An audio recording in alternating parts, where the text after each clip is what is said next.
Belirsizlikte kariyer planı. Sınav sistemi değişse de hedefini nasıl korursun? Merhaba arkadaşlar. Bugün çok önemli bir konuyu konuşacağız. Sınav sistemi değişirse kariyer planı da değişir mi? Daha doğrusu soru tarzları değiştiğinde, müfredat yenilendiğinde, sınavın yapısı farklılaştığında bir öğrencinin hedefi gerçekten tehlikeye girer mi? Bu soru bugün birçok öğrencinin kafasında dönüp duruyor. Çünkü belirsizlik insanı yorar. İnsan neyle karşılaşacağını bilmediğinde ister istemez panik yapar. Ya sorular değişirse, ya eskisi gibi çalışmak yetmezse, ya herkes benden önce adapte olursa, ya hedeflediğim bölüme giremezsem gibi sorular zihni meşgul etmeye başlar. Ama burada çok önemli bir gerçek var. Hayatta başarılı olan insanlar her şey netleştiği için başarılı olmaz. Tam tersine çoğu zaman belirsizlik varken çalışmaya devam ettikleri için başarılı olurlar. Bugün sana sadece sınavla ilgili bir motivasyon konuşması yapmayacağım. Asıl mesele daha büyük. Belirsizlik dönemlerinde kariyer hedefini nasıl korursun? Meslek seçimini nasıl daha bilinçli yaparsın ve değişen şartlara rağmen nasıl güçlü kalırsın? İşte bunu konuşacağız.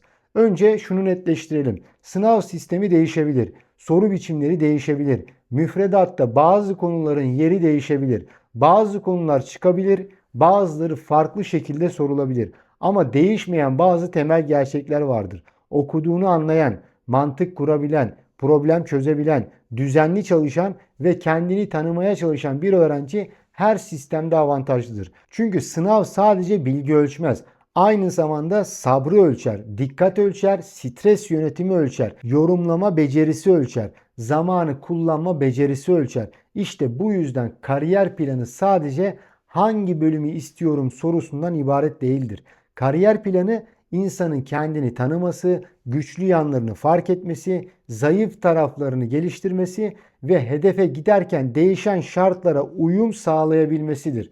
Birçok öğrenci meslek seçimini sadece bölüm adı üzerinden düşünür. Tıp mı yazayım, hukuk mu yazayım, mühendislik mi yazayım, psikoloji mi yazayım diye sorar. Bunlar elbette önemli sorular ama asıl soru şudur. Ben hangi problemi çözmekten hoşlanıyorum? İnsanlarla çalışmayı mı seviyorum? Sayılarla, verilerle ve analizlerle mi ilgileniyorum? Tasarım mı yapmak, üretmek, anlatmak, organize etmek, araştırmak, tedavi etmek, savunmak, öğretmek ya da yönetmek mi bana daha yakın? Meslek seçimi sadece bir ünvan seçmek değildir. Meslek seçimi insanın hayatının büyük bir kısmında hangi tür problemlerle uğraşmak istediğini seçmesidir. Bu yüzden sınav sistemi değiştiğinde paniğe kapılmak yerine kendine şu soruyu sormalısın. Ben bugün hangi becerimi güçlendirebilirim? Mesela Türkçe sadece bir ders değildir. Türkçe okuduğunu anlama gücüdür. Bir metni doğru yorumlama becerisidir. Karşındaki insanı anlama, kendini ifade etme, düşünceni düzenleme ve ikna etme kabiliyetidir. Hangi mesleğe gidersen git, bu beceri seninle birlikte gidecek. Matematik de sadece işlem yapmak değildir. Matematik problem karşısında düşünmeyi öğrenmektir. Parçaları birleştirmek, ilişki kurmak, akıl yürütmek ve sonuca gitmek demektir. Bugün matematik çalışırken aslında sadece sınava hazırlanmıyorsun. Beynini sistemli düşünmeye alıştırıyorsun. İşte bu yüzden temeli güçlü olan öğrenci sistem değişikliklerinden daha az etkilenir. Çünkü o sadece ezber yapmamıştır. Öğrenmeyi öğrenmiştir. Sadece belli soru kalıplarına alışmamıştır. Mantığı kavramıştır. Bu da onu değişen şartlar karşısında daha dayanıklı yapar. Şimdi burada çok yapılan bir hatadan bahsetmek istiyorum. Bazı öğrenciler belirsizliği bahane edip çalışmayı erteler. Sistem netleşsin sonra başlarım der. Yeni soru tarzları belli olsun ona göre hazırlanırım der. Şimdi çalışsam boşa mı gider diye düşünür. Hayır, boşa gitmez. Sağlam öğreniler hiçbir şey boşa gitmez.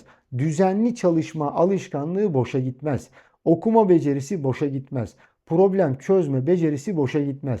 Disiplin boşa gitmez. Bugün kazandığın çalışma ahlakı sadece bu sınavda değil, üniversitede, iş hayatında ve meslek yolculuğunda da karşına çıkacak. Çünkü hayatın kendisi de sürekli değişiyor. Bugün popüler olan bir meslek yarın dönüşebilir. Bugün çok kazandıran bir alan birkaç yıl sonra farklı beceriler isteyebilir. Teknoloji değişir, sektörler değişir, iş yapma biçimleri değişir. Ama öğrenebilen, uyum sağlayabilen ve kendini geliştirebilen insan her dönemde daha güçlü olur. O yüzden kariyer planı yaparken sadece bugünkü popüler mesleklere bakmak yetmez. Kendine daha derin sorular sormalısın. Ben neyi öğrenirken zorlanmama rağmen devam edebiliyorum? Hangi konular ilgimi canlı tutuyor? İnsanlar benden genelde hangi konuda yardım istiyor? Hangi ortamda daha verimli çalışıyorum? Tek başıma mı daha iyiyim, ekip içinde mi? Sürekli insanla iletişim kurmak bana enerji mi verir yoksa beni yorar mı? Detaylı teknik işler bana uygun mu yoksa daha sosyal ve hareketli işler mi bana da yakın? Bu soruları cevap vermeden önce sadece bölüm adı seçmek eksik bir tercihtir. Şimdi sana çok pratik bir yöntem vereceğim. Buna 3 katmanlı kariyer planı diyebiliriz. Birinci katman kendini tanıman. Bir defter aç ve kendinle ilgili dürüst notlar al. Hangi derslerde başarılısın? Hangi derslerde zorlanıyorsun? Ama sadece notlara bakma. Hangi tür işleri yaparken zamanın nasıl geçtiğini anlamıyorsun? Hangi konuları araştırırken sıkılmıyorsun? Hangi işleri yaparken daha sabırlısın? Bunları yaz. Çünkü insan bazen kendini tanıdığını zanneder ama yazmaya başlayınca aslında birçok şeyi hiç düşünmediğini fark eder. İkinci katman, meslekleri gerçek yönüyle araştırma. Bir mesleği sadece dışarıdan görünen prestijiyle değerlendirme. O mesleğin günlük hayatına bak. O mesleği yapan insanlar gün içinde ne yapıyor? Hangi sorunlarla uğraşıyor? Hangi becerilere ihtiyaç duyuyor? Hangi zorlukları var? Hangi alanlara ayrılıyor? Çalışma ortamı nasıl? İnsan ilişkisi yoğun mu? Teknik tarafı ağır mı? Sürekli okumak mı gerekiyor? Sahada olmak mı gerekiyor? Masa başında uzun süre çalışmak mı gerekiyor? Bir mesleği sevmekle o mesleğin günlük gerçekliğini sevmek aynı şey değildir. Üçüncü katman küçük denemeler yapmak. Sadece araştırmak yetmez. Küçük denemeler yapmalısın. Yazılım ilgini çekiyorsa basit bir eğitim izle ve küçük bir uygulama dene. Hukuk ilgini çekiyorsa basit bir dava örneği oku ve kendi yorumunu yaz. Psikoloji ilgini çekiyorsa bir makale özeti çıkar. Tasarım ilgini çekiyorsa küçük bir görsel çalışma hazırla. Öğretmenlik ilgini çekiyorsa bir konuyu birine anlatmayı dene. Çünkü insan bazen bir alanı uzaktan sever ama içine girince kendisine uygun olmadığını fark eder. Bazen de tam tersi olur. Başta ilgisini çekmeyen bir alanı deneyince aslında orada güçlü olduğunu görür. Şimdi gelelim sınav dönemindeki asıl meseleye. Belirsizlik varken nasıl çalışılır? Birincisi, değişmeyen becerilere yatırım yapacaksın. Okuma, anlama, problem çözme, tekrar yapma, not çıkarma, zamanı yönetme ve düzenli çalışma.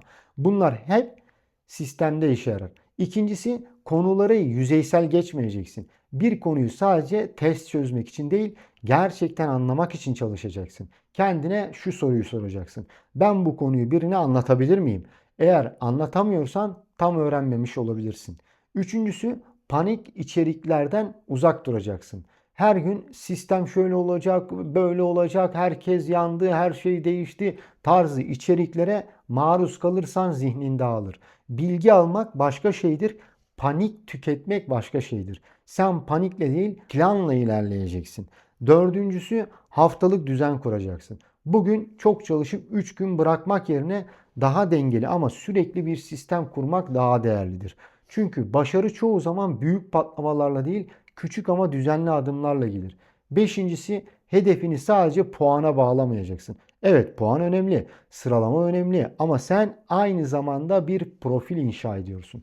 Öğrenen, araştıran, düşünen, kendini tanıyan ve gelişen bir insan profili. Bu profil sınavdan sonra da seninle olacak. Bir öğrenci düşün.